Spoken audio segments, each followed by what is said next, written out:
कर चुके हैं। आरोप यह है कि उनके अहम बयानों से पहले ही शेयर और तेल बाजार में करोड़ों डॉलर के दांव लगाए गए। इससे कुछ ट्रेडर्स ने भारी मुनाफा कमाया। अब अमेरिकी सेनेटरों ने जांच की मांग की है और जीएफटीसी इस पूरे मामले की पड़ताल में जुटी हुई है। अमेरिकी राष्ट्रपति डोनाल्ड ट्रंप इनसाइडर ट्रेडिंग के आरोपों में घिर गए हैं। आरोप लग रहे हैं कि ट्रंप प्रशासन के अहम नीतिगत फैसलों से ठीक पहले शेयर बाजार में जमकर इनसाइडर ट्रेडिंग हुई और इसको लेकर जांच की मांग तेज हो गई है। मार्च 2026 में ट्रंप के ईरान को लेकर सख्त बयानों के बीच तेल की कीमतों में भारी उतार चढ़ाव आया। आरोप है कि 23 मार्च और 7 अप्रैल को ट्रंप के बयान से पहले ही बाजार में करोड़ों डॉलर के दांव लगाए गए। 7 अप्रैल यानी सीज फायर से ठीक पहले करीब 950 मिलियन डॉलर का दांव तेल की कीमत गिरने पर लगाया गया और फिर जैसे ही ट्रंप ने सीज फायर का ऐलान किया, तेल की कीमतें धड़ाम से गिर गईं और कुछ ट्रेडर्स ने करोड़ों कमा लिए।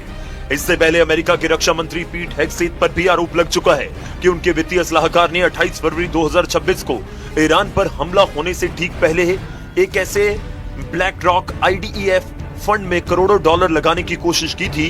ये युद्ध में इस्तेमाल होने वाले हथियार और जहाज बनाने वाली कंपनियों में पैसा लगाता है। इन तमाम खबरों के सामने आने के बाद सवाल उठ रहा है कि क्या ये केवल संयोग था या अंदर की जानकारी का खेल। अमेरिकी सेनेटरों ने जांच की मांग की है। अमेरिका की रेगुलेटरी एजेंसी CFTC यानी कमोडिटी फ्यूचर्स ट्रेडिंग कमीशन भी इन संदिग्ध ट्रेडर्स की जांच कर रही है और ये पता लगाने की कोशिश की जा रही है कि क्या ट्रंप के बयान बाजार में उतार चढ़ाव का सिग्नल बन रहे थे या केवल ये महज कयास है।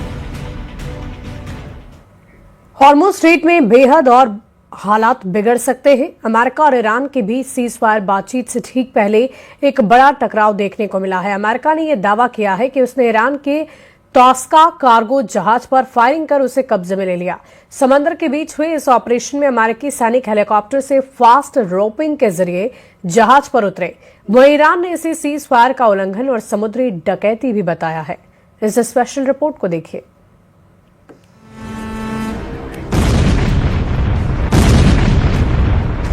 हॉर्मुज़ स्ट्रेट से खतरनाक तस्वीरें ऐसे समय आई जब ईरान और अमेरिका के बीच सीज फायर पर दूसरे दौर की बात शुरू होने में कुछ ही घंटे बचे हैं। बातचीत की तैयारी के बीच अमेरिका ने ईरान के एक कार्गो जहाज को पकड़ने का दावा किया।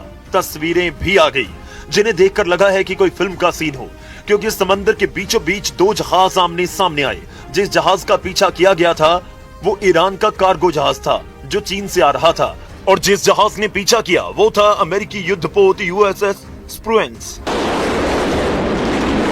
अमेरिका के मुताबिक USS स्प्रुएंस ने ईरान के टॉस्का जहाज को पहले रोका, चेतावनी दी, लेकिन ईरानी क्रू नहीं माना, इसलिए गोलीबारी शुरू हुई और ईरान टॉस्का के इंजन रूम में छेद कर उसे रोक दिया गया। ईरान के जहाज पर हमले के अलावा उसे कब्जे में लेने का वीडियो भी आया, यानी अमेरिका ने वीडियो के जरिए दुनिया को सबूत दिया, बताया कि कैसे ईरान के टॉस्का जहाज पर हमले के बाद उसे कब्जे में लेने के लिए अमेरिकी सैनिक हेलीकॉप्टर में बैठकर जहाज के ऊपर पहुंच गए, फिर फास्ट रोपिंग के जरिए ईरान के जहाज पर उतरे। ये तकनीक तब इस्तेमाल होती है जब हेलीकॉप्टर जमीन पर लैंड नहीं करता और केवल एक मोटी रस्सी नीचे गिराई जाती है, जिसे पकड़कर सैनिक स्लाइड करते हुए नीचे उतर जाते हैं। ईरान के टॉस्का जहाज पर अमेरिकी सैनिक इसी तरह से उतरे और उसे कब्जे में ले लिया। ईरान के टॉस्का को कब्जे में लेने के बाद अमेरिका ने बताया कि ईरान के जहाज ने अमेरिकी चेतावनी को नजरअंदाज किया और इसलिए उसे रोक लिया गया। ट्रंप ने इस बारे में सोशल मीडिया पर लिखा कि इस वक्त जहाज हमारे कब्जे में है, हम पूरी तरह से इसे कंट्रोल में लेकर देख रहे हैं कि इसके अंदर क्या है। इस मामले में ईरान का बयान भी आया। ईरान के हजरत खातम अनबिया सैन्य मुख्यालय ने कहा कि अमेरिका ने सीज फायर का उल्लंघन किया और ओमान की खाड़ी में ईरान के एक व्यापारिक जहाज पर फायरिंग की, जिससे उसका नेविगेशन सिस्टम खराब हो गया। ईरान के मीडिया के मुताबिक जहाज चीन से ईरान जा रहा था, लेकिन अमेरिका ने उसे रोका या यूं कहें कि समंदर में डकैती की, जिसका ईरान बहुत जल्द जवाब देगा। यानी सीज फायर वाली बातचीत से कुछ घंटे पहले हॉर्मुज़ स्ट्रेट में हुई इस घटना ने टेंशन को 7वें आसमान पर पहुंचा दिया है।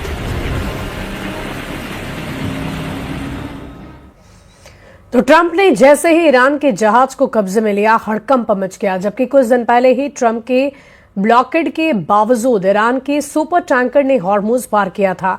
ऐसा दावा ईरान ने किया था। उसने ये भी कहा था कि अगर अमेरिका नहीं रुकता है तो वो ट्रिपल ब्लॉकेड कर देगा।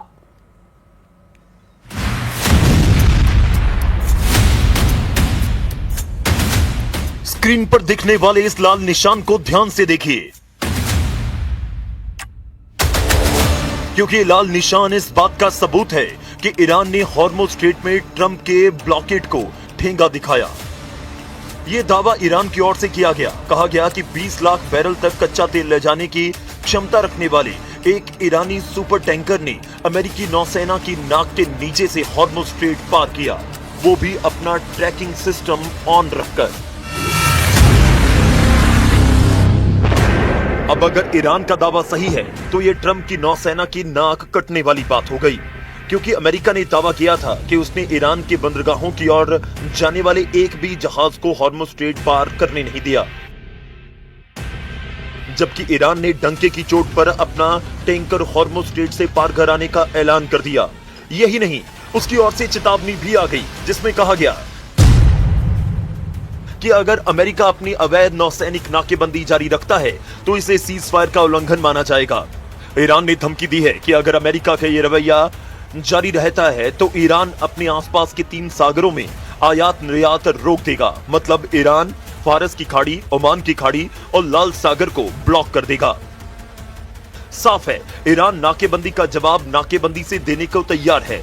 अगर ऐसा हुआ तो इस बार समंदर में ट्रिपल ब्लॉकेड होगा।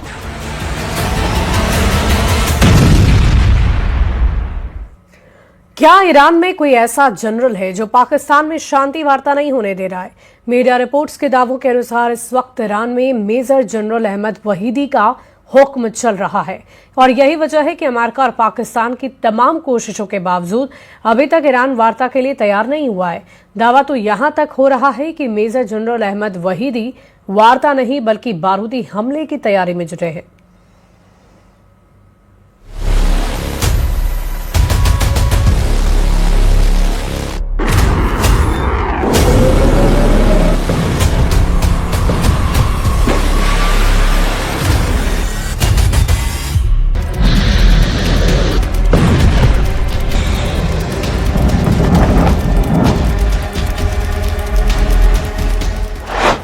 युद्ध नहीं महायुद्ध को तैयार ईरान।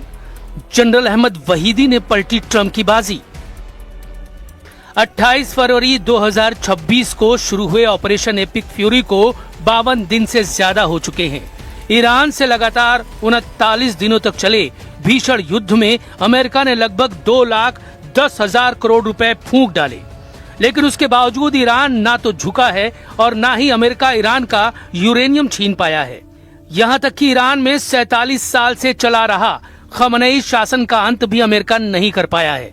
इधर पाकिस्तान में पहली शांति वार्ता फेल होने के बाद अमेरिका के पाकिस्तान ने अपनी पूरी ताकत लगा दी है कि किसी तरह से ईरान के नेता वार्ता के लिए पाकिस्तान न जाएं।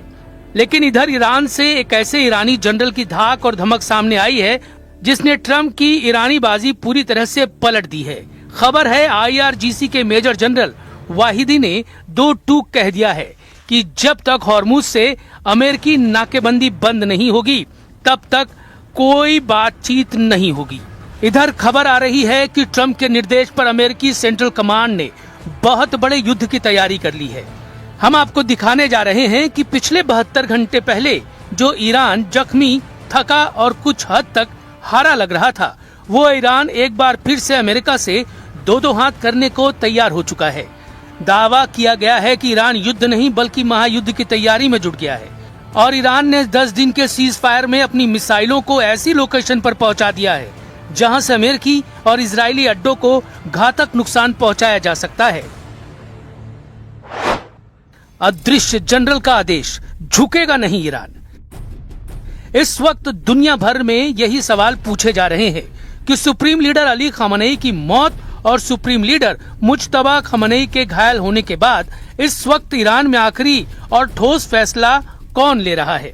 खबरों और दावों के मुताबिक वो ईरानी चेहरा और नाम है मेजर जनरल अहमद वाहिदी, जिन्होंने इस वक्त ईरान की सत्ता पर पूरी पकड़ बना ली है और ट्रंप के हर प्लान की धज्जियां उड़ा दी है। यही वजह है कि ईरान ने शांति वार्ता से पहले अमेरिका के सामने इतनी सख्त शर्तें रख दी हैं जिसे शायद